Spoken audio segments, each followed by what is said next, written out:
This video is brought to you by Miniature Market. Thousands of board games, discounted prices, miniaturemarket.com. Hello my friends, it's the Game Boy Geek here. Today we find ourselves in the dark world of the Los Angeles crime scene in the 1940s. We're going to be detectives, trying to find out what happened in certain different cases, but there's going to be one player that's the chisel that knows everything, and they're going to be guiding you to and from in different areas. They're going to be giving you different clues, but you might not be able to believe them because they can lie to you, but you might be able to catch them in lies. It's a very interesting theme and game here. Today we're taking a look at Detective City of Angels from Ryder Games. It's for 1 to 5 players. Now I had a chance to play this one full game, the first scenario, at the Origins Game Fair. Actually the designer was the chisel running it, and I played with 2 other players, so 3 of us on one side and him on the other side. So I wanted to give you an overview, a very high-level overview of how the game works, and then my thoughts, sort of my mini review, my prelude after one play, and I'm really looking forward to giving you the full review later this year. So let's take a look.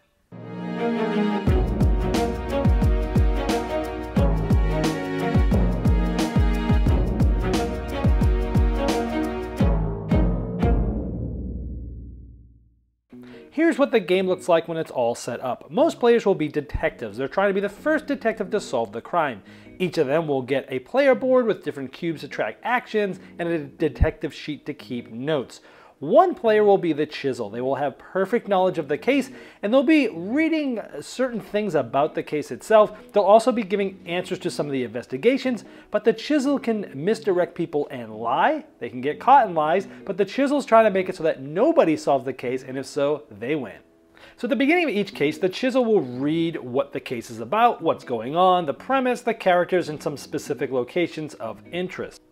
Now each detective is going to take a turn going clockwise, and each detective will take 4 actions throughout the entire round. And some of those actions are to move around the different district or to other spots on the board, to question different suspects at a location, to investigate a specific location, to search a suspect that you're with, to analyze, which is receive scratch, which is money in the game, or to get kickback, which is another way to get money. And money will give you some different options that I'll go over later. Now when questioning, you can ask different suspects about themselves or about different cards that you've seen or other people. So everything that you have knowledge of that has a face-up card, you can ask somebody about that you're in the same spot as. Now based upon what you're investigating, the chisel has a couple of different responses. In black here is a truthful response. Only the chisel can see any of this. But in red are some responses that are incorrect, and they'll get them off the path. Now after that answer is given secretly to that player, the other players get to say secretly whether they want to listen in on this answer or not, but it costs them 3 scratch or dollars to do so. Now after the other players have decided whether they want to also listen in, that player can challenge the answer or not. So if they got one of these answers in the red and they didn't think it was right, they could try to challenge the chisel.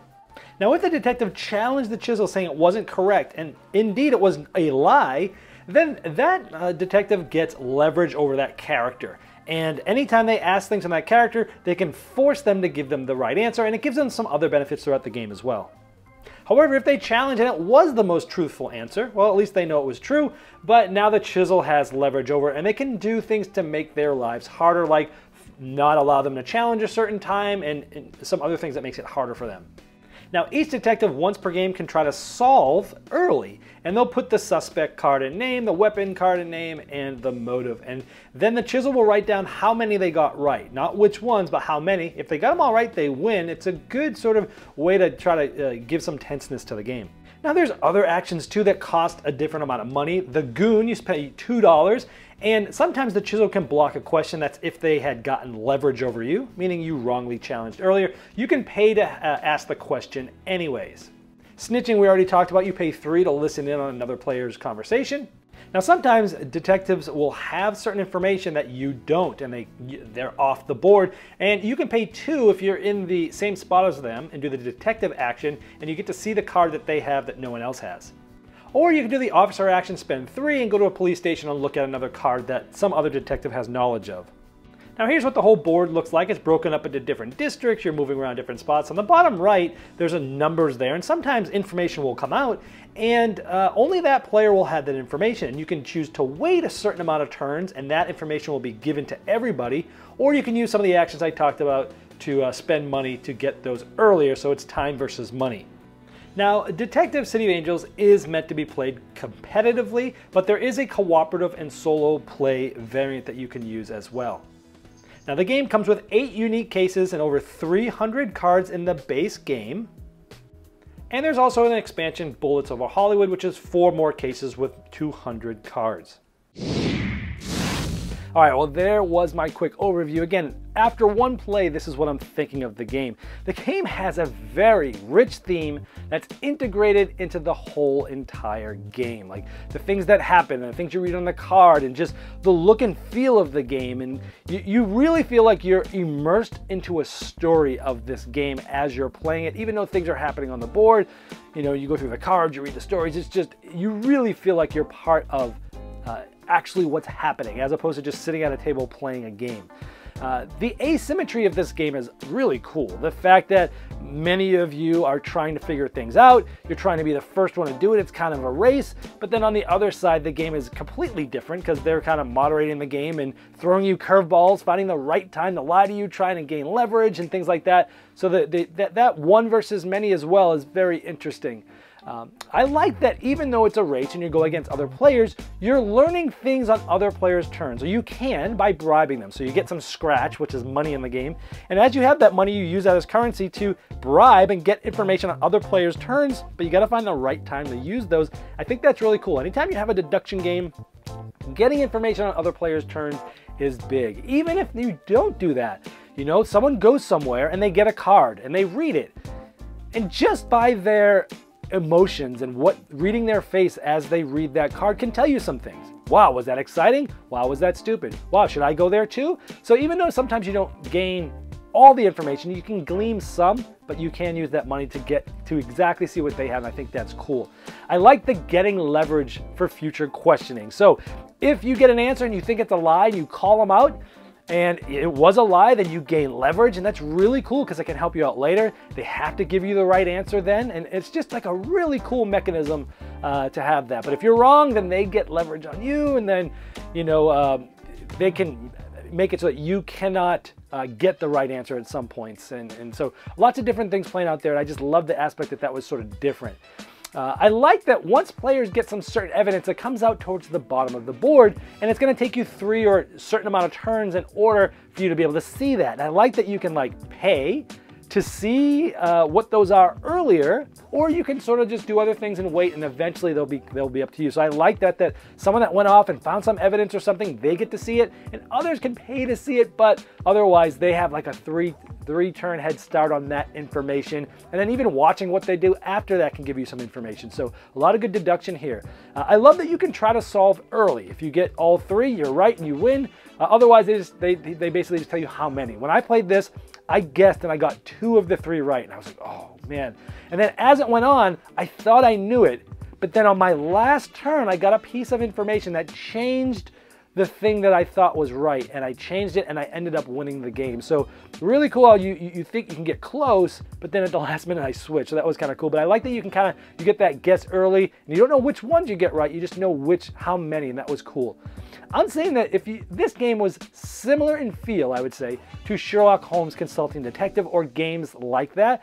But unlike those games, this one was a full game experience. This isn't just flipping through newspapers, flipping through things. Hey, let's go to 26. Let's read that. What should we do?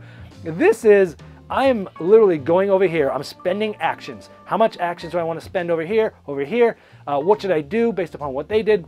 I felt like it gave you the experience of a Sherlock Holmes trying to figure out the mystery, because it's very similar in that aspect, trying to put together the pieces of the puzzle, but you're actually playing a game, which is why I think this is much better than Sherlock Holmes Consulting Detective. And if you like that style of game, I think you're really going to love this. I did. So any negatives? Well, because of one of the positives was the asymmetry of it, but one of the negatives is because of that, you can only play each case once as a detective. So once you've played it as a detective and you know it, then when you play it with other players, you can be the chisel there. And it's fine. I mean, it's a negative, but in the end, there's a lot of cases that come with the base game, and I'm sure if it sells well, they'll keep making stuff. So I'm fine with consumable things because the experience is so great. But a negative side to that is if you're all sort of in a group and you play with the same people all the time, that means one person won't get to experience each case as the detective. Meaning, okay, this case, I'll start as the chisel. I won't get to play it. I'll just know the answers right off the bat. Next case, you do it. Next case, you do it. So you sort of like rotate that, and there's going to be some cases you just don't get to play from that perspective. And that's a little bit of a negative, but again, if you spread it around, that's just the way the game works. And again, they're probably going to have even more expansions afterwards if it sells well. So it's a negative, but it's not a negative enough to keep me away from the game because the experience was so good. My last negative is because of that, I'm curious as if that chisel person could have been replaced or augmented with an app. Could it have been where, hey, it's going to give you an answer and you say whether you're going to do it or not, it knows, and it kind of knows what you've seen, so it kind of knows who's closer, it knows what you've done. And I bet you they could have come up with some algorithms to actually play the chisel aspect of it. Now, for me, it was really fun to look that player in the eye and to kind of banter back and forth. Oh, you lied to me earlier about this. And that was actually part of the experience of the game. So it would remove some of that, which would take the theme down a little bit. It would take a lot of some of the experience down, but it would allow someone to, you know, overcome the other negative I just said, that you don't get to play all of them, you know, from the detective's perspective. So I wish there was at least an option to have the chisel as an app and work in some algorithms there. But overall, wow, fantastic games. I love deduction games. I love mystery games. And this is all of that in one, with great art, great components, and it's just very story-driven, but has deductive elements too. So I'm really looking forward to seeing this. I can't imagine this not getting a Saxophone Serenade when it comes out, and that is Detective City of Angels from Ryder Games. This video was sponsored by Miniature Market's Review Corner. The Review Corner features podcasts, video, and written game reviews by gamers for gamers. Miniature Market, the online gaming superstore. Thousands of board games, discounted prices. Check them out at miniaturemarket.com.